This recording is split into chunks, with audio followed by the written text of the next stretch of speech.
श्री कृष्ण मित्रों आज आपको हम बताने जा रहे हैं इस वर्ष 2023 में वट सावित्री व्रत कब रखा जाएगा। यानी 3 जून को रखा जाएगा या 4 जून को रखा जाएगा। तो इसका महत्व और व्रत कथा और पूजा विधि भी आज आपको हम बताएंगे। तो मित्रों आप सभी का बहुत बहुत स्वागत है आपके अपने ही चैनल एस्ट्रो गुरुजी में। यदि आपने अभी तक हमारे चैनल को सब्सक्राइब यदि नहीं किया हो तो अभी सब्सक्राइब कर लें और बेल आइकन को अवश्य दबाएं, जिससे हमारे अगले आने वाले नए वीडियो की नोटिफिकेशन सबसे पहले आपके पास पहुंचे। आप नित्य नई ज्ञानवर्धक जानकारियां व नित्य का राशिफल हमारे चैनल से प्राप्त करते रहें। तो हिंदू धर्म में पूर्णिमा और अमावस्या का दिन पर्व माना जाता है। हिंदू कैलेंडर के अनुसार पूर्णिमा महीने का अंतिम दिन होता है। तो पूर्णिमा पर पवित्र नदियों में स्नान करने की परंपरा है। पूर्णिमा का व्रत धन, समृद्धि, सफलता और संतानदायक माना गया है। कहते हैं कि इस तिथि पर माता लक्ष्मी जी की श्रद्धा पूर्वक पूजा आराधना करने से देवी लक्ष्मी जी शीघ्र प्रसन्न होती है। इस दिन चंद्रमा अपनी सभी 16 कलाओं के साथ दिखाई देता है, इसलिए पूर्णिमा पर चंद्रमा को अर्घ्य देने से मानसिक तनाव दूर होता है। तो वर्तमान में ज्येष्ठ मास चल रहा है। ज्येष्ठ पूर्णिमा को जेठ पूर्णमासी भी कहा जाता है। भारत के कुछ जगहों पर ज्येष्ठ पूर्णिमा को वट पूर्णिमा के रूप में मनाया जाता है। आइए हम जानते हैं इस वर्ष 2023 में ज्येष्ठ पूर्णिमा की डेट, पूजा मुहूर्त और महत्व क्या रहेगा।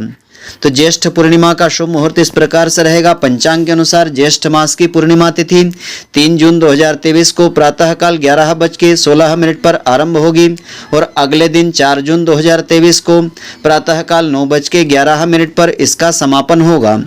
तो 3 जून 2023 शनिवार को ज्येष्ठ पूर्णिमा तिथि अधिक समय प्राप्त हो रही है। ऐसे में इस दिन व्रत करना शुभ रहेगा, क्योंकि इसी दिन चंद्रमा को अर्घ्य दिया जाएगा। पंचांग के अनुसार इस दिन वट सावित्री पूर्णिमा का व्रत भी रखा जाएगा।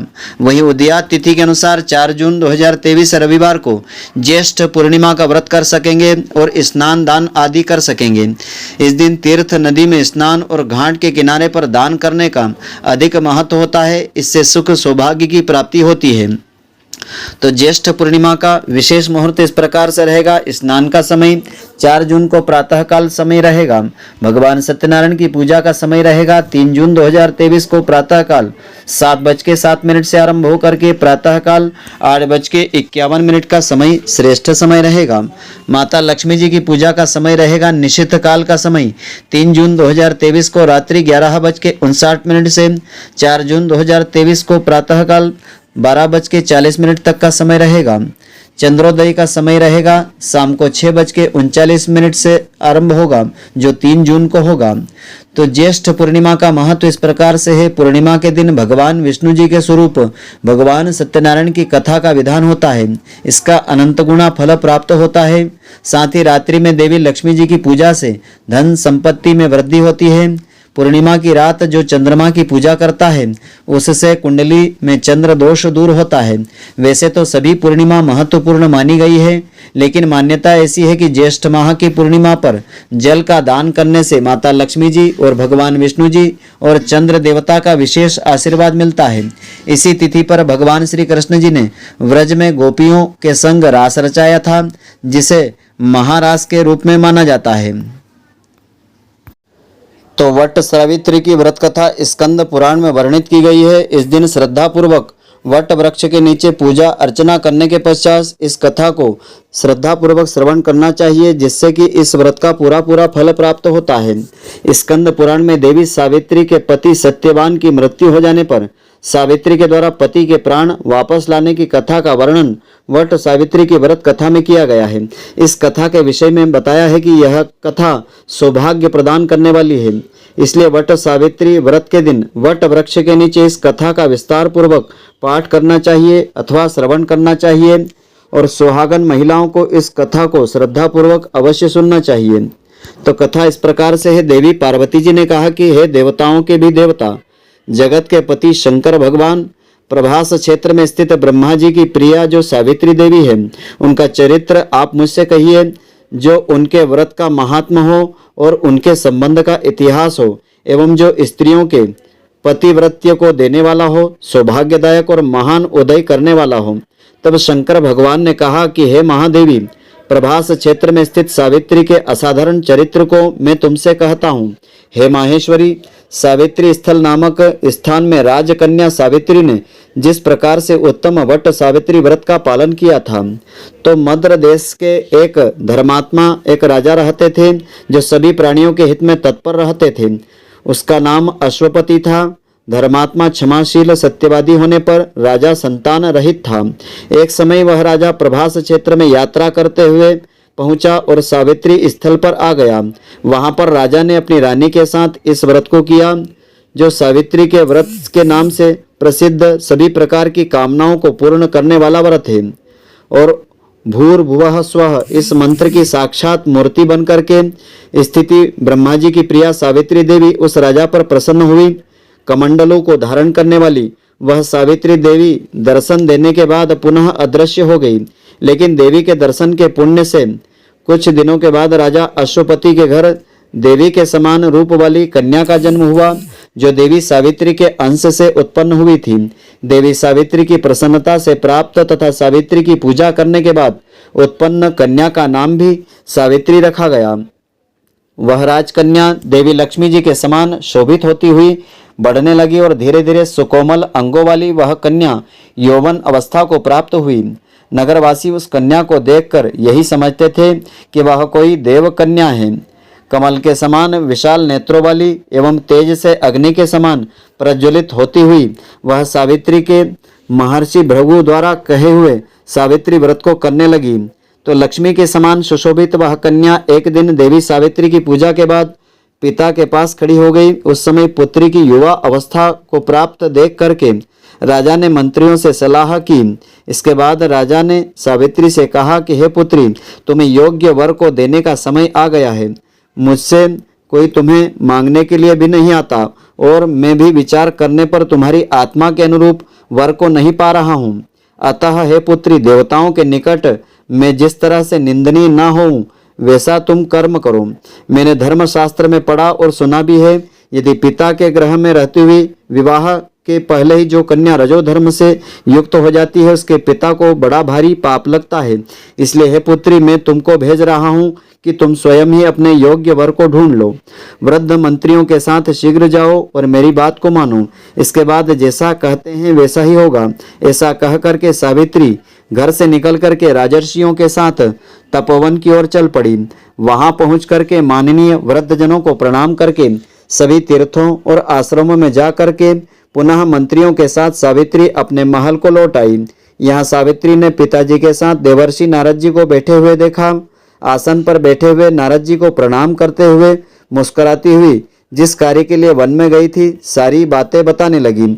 सावित्री कहती हैं कि हे नारद जी, शाल्व देश में धर्मात्मा द्युमत्सेन नाम से विख्यात एक क्षत्रिय राजा है जो देवयोग से नेत्रहीन हो गए हैं। रुक्मी नामक उनके एक सामंत ने उनसे राजपाट छीन लिया है और वह अपने पुत्र और पत्नी के साथ वन में रह रहे हैं। उनका पुत्र सत्यवादी और धर्मात्मा है, उसे ही मैंने मन में पति के रूप में वर्ण कर लिया है। नारद जी सावित्री के वचनों को सुन करके बोल पड़े कि हे राजन, सावित्री ने यह बड़ा कष्टप्रद कार्य कर डाला है। बाल बुद्धि होने से इसने केवल गुणवान समझ करके सत्यवान को वर्ण कर लिया है। सत्यवान मिट्टी के घोड़े बनाता है और घोड़े का चित्र भी बनाता है, इससे उसे चित्राश्व भी कहते हैं। सत्यवान दान और गुण में रंती देव के शिष्य के समान है। ब्राह्मणों की रक्षा करने वाला और सत्यवादी भी है। राजा ययाति के समान उदार, चंद्रमा के समान प्रिय लगने वाला, रूप में दूसरे अश्विनी कुमार के समान और द्युमत्सेन के समान बलवान भी है। लेकिन उसमें केवल एक दोष है, दूसरा कोई नहीं, कि सत्यवान आज से ठीक 1 वर्ष पर क्षीण आयु हो जाने से देह त्याग कर देगा। इस प्रकार नारद जी की बात सुनकर के राजकन्या सावित्री ने राजा से कहा कि राजा, लोग किसी से एक बार कोई बात कहते हैं, ब्रह्मवेत्ता एक ही बार कहते हैं और एक ही बार कन्या दी जाती है। ये तीनों कर्म एक ही बार किए जाते हैं। बार बार दीर्घायु हो अथवा अल्पायु, गुणवान हो अथवा निर्गुण हो, वर को एक ही बार वर्ण कर लिया जाता है।